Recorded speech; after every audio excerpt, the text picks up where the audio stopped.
It has officially been 6 months since I took delivery of the new, are people still calling it the new Model 3, or is it just the Model 3 now? Model 3 Performance. These are my honest thoughts, including how everything has held up, how much all this is costing me on a monthly basis, and if I think it's actually been worth it. So first, let's briefly talk refresh and performance changes. Everything new with the refresh Model 3 could be an entire video on its own. They really took this car up a notch, but some key changes that immediately stood out to me are the updated exterior, an entirely new front fascia and headlights, new taillights, rear diffuser, and updated badging.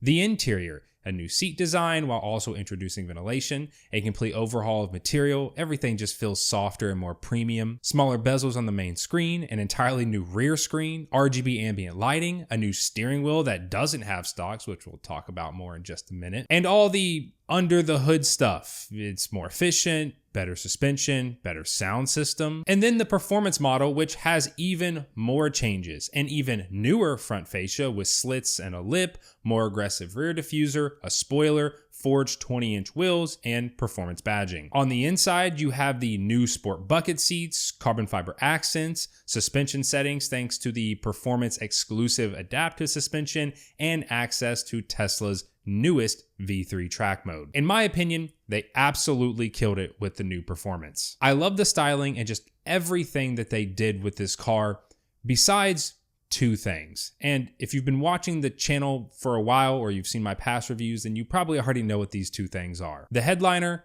and the wheels. For the headliner, it's not what they did, it's what they didn't do. They left it this ugly light gray color, which it's not something I notice all the time. It's when I go from an S or an X or even a Cybertruck back to my car. That's when I'm reminded how ugly it is in comparison to those darker headliners. You don't think just making the headliner a few shades darker would make a big difference, but it 100% does. And it's not just that it looks bad, but it also shows dirt easier and is pretty difficult to clean if you do end up getting it dirty. As for the wheels, I just don't care for this arrow wheel cap design that they ended up going for the performance wheel this time around. Thankfully, you can take the big inserts out, which is what I did, and in my opinion, that does drastically improve the look. But if you take the smaller inserts out, they leave behind these big holes, which is a no-go for me. I will give Tesla some credit though, as these wheels are forged, meaning that they're like super lightweight, so they're not just for looks, they're actually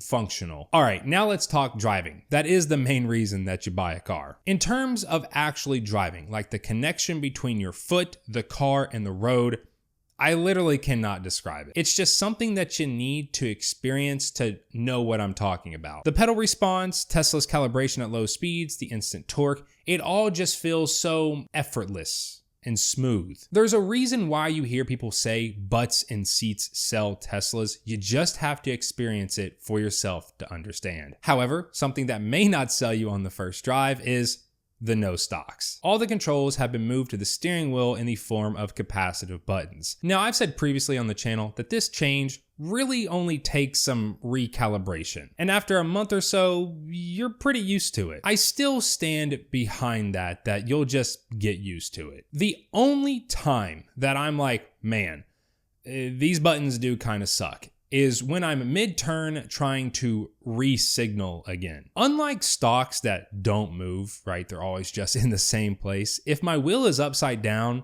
all of a sudden my turn signals are not where I've subconsciously trained my fingers to press, and now I'm playing this weird hand gymnastics trying to hit the buttons. It doesn't happen often. When it does, to be honest, I tend to just not even signal, though I am the type that drives with my cameras up all the time, so it's not like I'm just blindly like turning or something without a signal. Like I'll know if I'm good or not, but when that does happen, I tend to just kind of give up on trying to signal. Even with that minor annoyance though, I still wouldn't go back to stocks. I just prefer the no stock look, and I should stop saying stocks because it's really just stock. It's just that turn signal stock. The other stock, the gear selector, I don't miss at all. The swiping on the screen is super easy, and half the time I don't even actually use it because the car just auto shifts for you anyway, and we're about to get with the holiday update like true auto shifting where it'll shift for like 3-point turns and like backing into a parking spot. So yeah, I don't miss that right stock at all. Now, a big thing when it comes to driving this car is the no HUD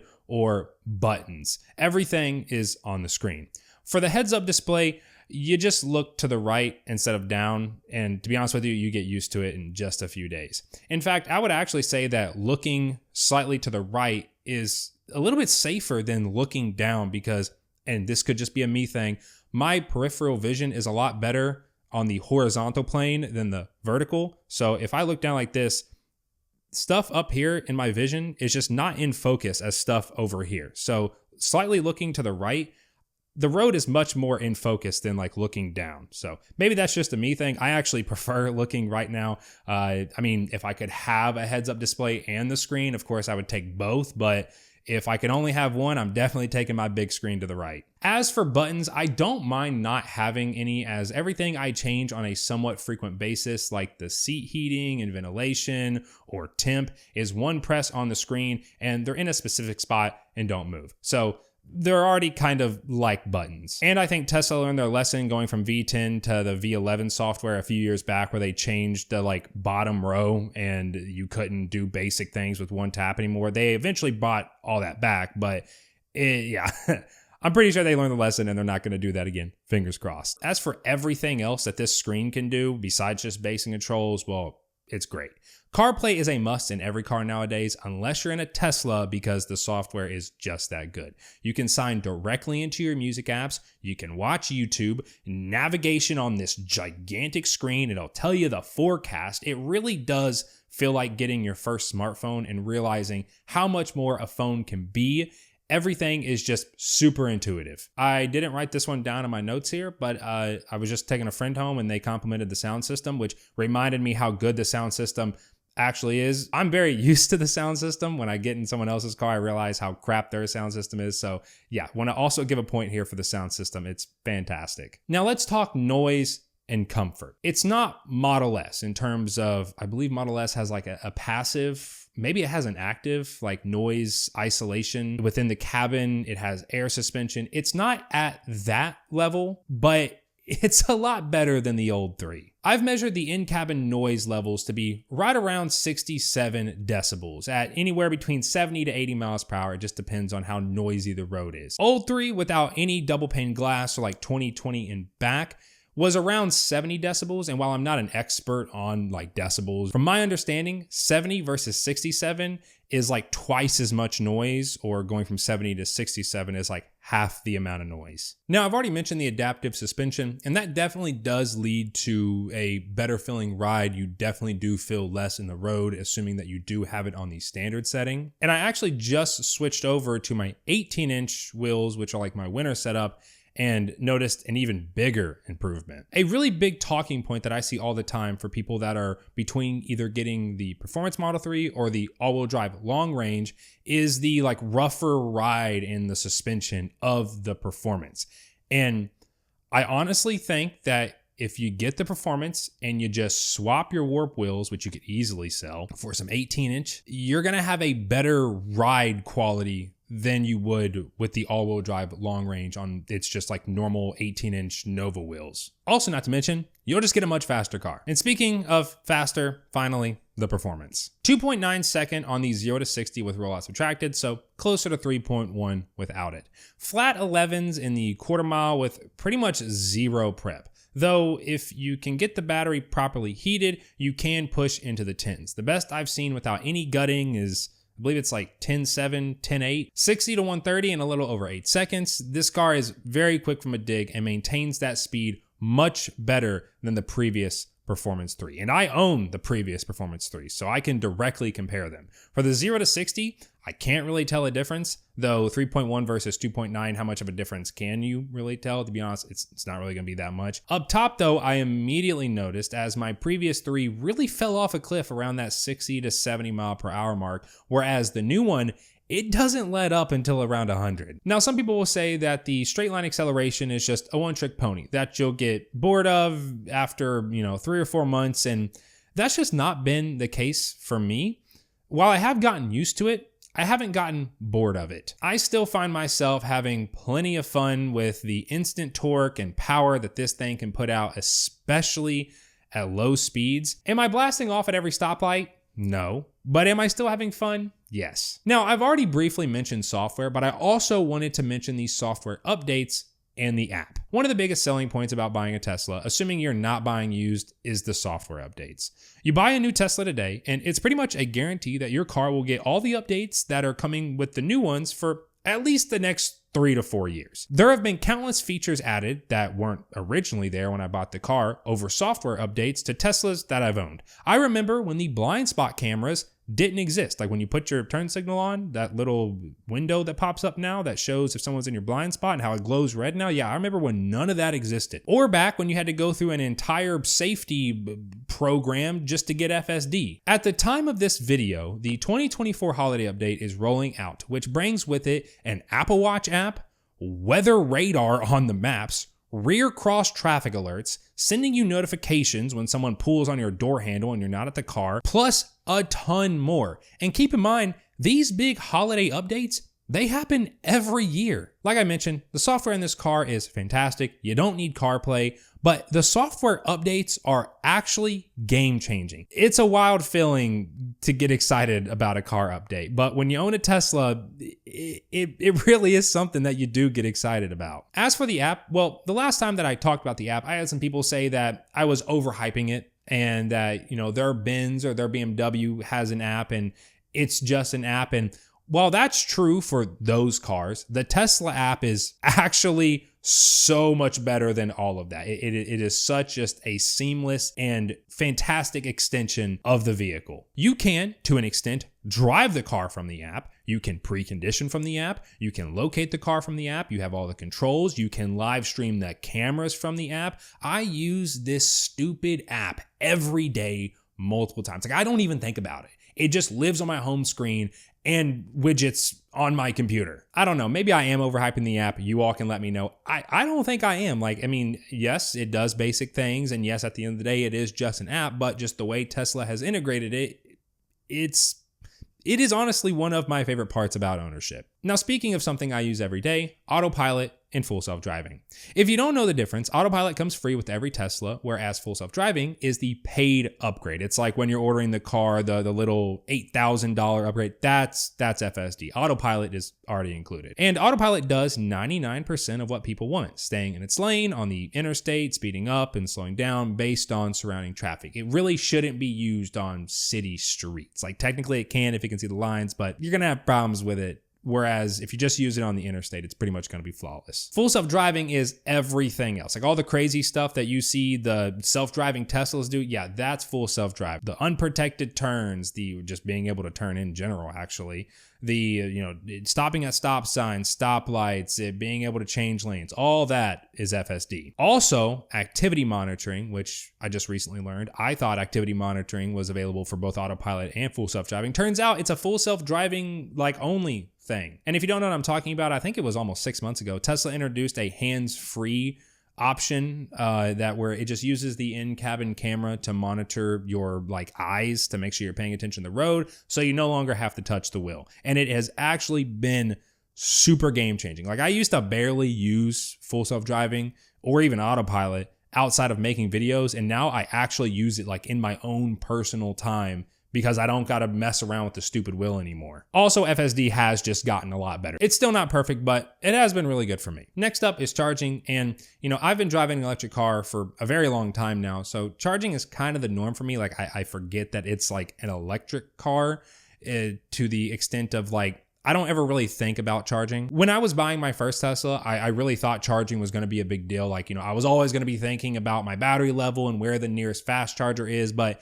assuming that your daily commute isn't 400 miles and you have a level 2 home charger like what I have, after a while, I honestly kind of just stopped paying attention. I know the car can do my commute. I know it's not just going to randomly die. So I kind of just plug in and just forget about it. It's kind of like plugging your phone in. You really don't think about it. It takes 2 seconds and then you go on with whatever else you're doing. But yeah, once I got the level 2 home charger set up, which, 0 to 80% in 8 hours or pretty much while I'm home sleeping, it really did become more convenient than a gas car. Like, have a gas station essentially at my house. Now, how has everything held up? To be honest, everything still feels pretty new. I have almost 8,000 miles on the car though, so it's not too surprising that everything still feels pretty new. The driver's seat has started to show some wear, just some pretty normal creasing, nothing too bad, and no stretch marks. If you don't know, Legacy 3 and Y seats, both black and white, it was just easier to see on white seats, had a tendency to develop these stretch marks.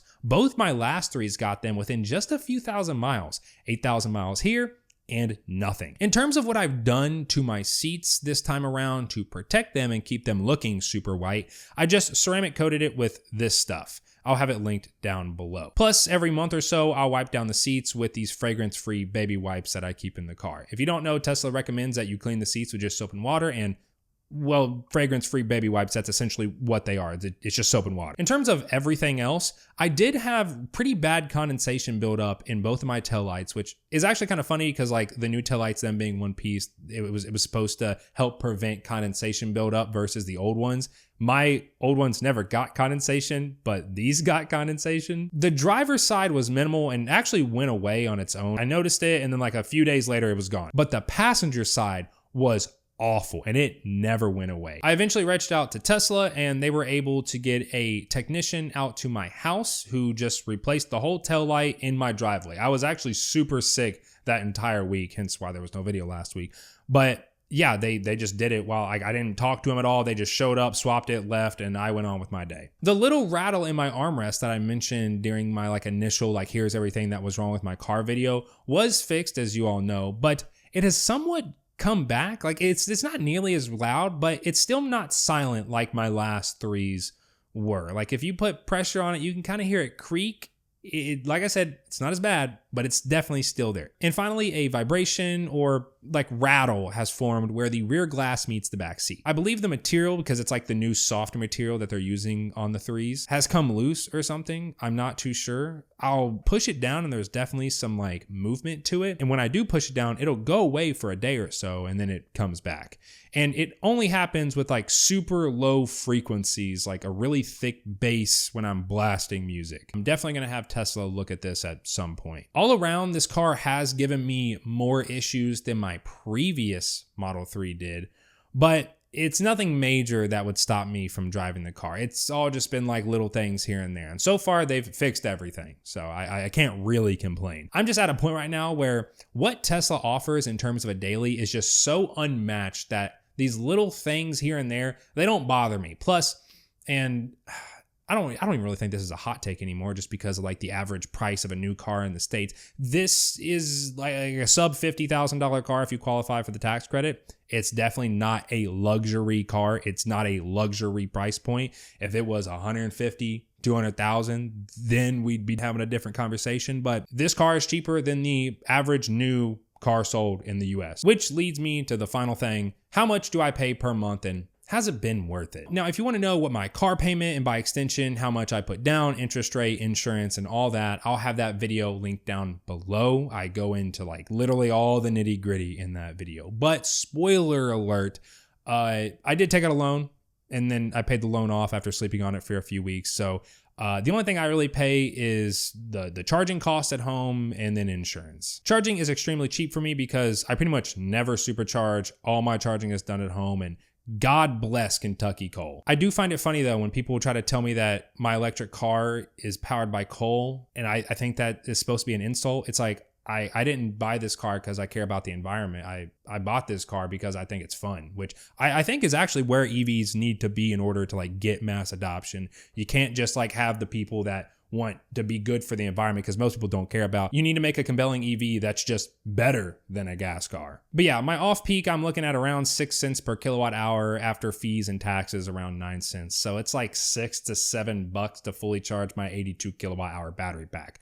Most months I'm looking at about 1,000 miles and using 250 to 350 kilowatt hours. So it's $20 to $30 a month. I pretty much don't think about it. I also don't think about maintenance because there isn't any, or at least there's very, very, very little. There's no oil changes, brake pad replacements.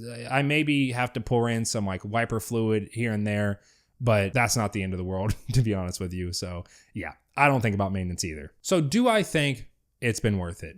Yes, 100% I would buy this car again. Four-door sedan that can haul kids around, get groceries, sprint to 60 faster than supercars, while being cheaper than a Prius to fuel and operate, all for around $50,000. You're really not going to beat that unless you're looking at like another EV. But that other EV is more than likely not going to have like native integration with the supercharger network. Like it may be able to access it, but I'm sorry I didn't talk about the supercharger network. It's just I literally never supercharge. Like I never am at these public chargers. All my charging is done at home. I do plan to buy this car again, just the bigger version, whenever the Model Y refresh comes out, if that tells you anything. But yeah, thank you all so much for watching. If you are new around here and want to see more Tesla related stuff in your YouTube feed, then feel free to subscribe, and I will see you all in the next one.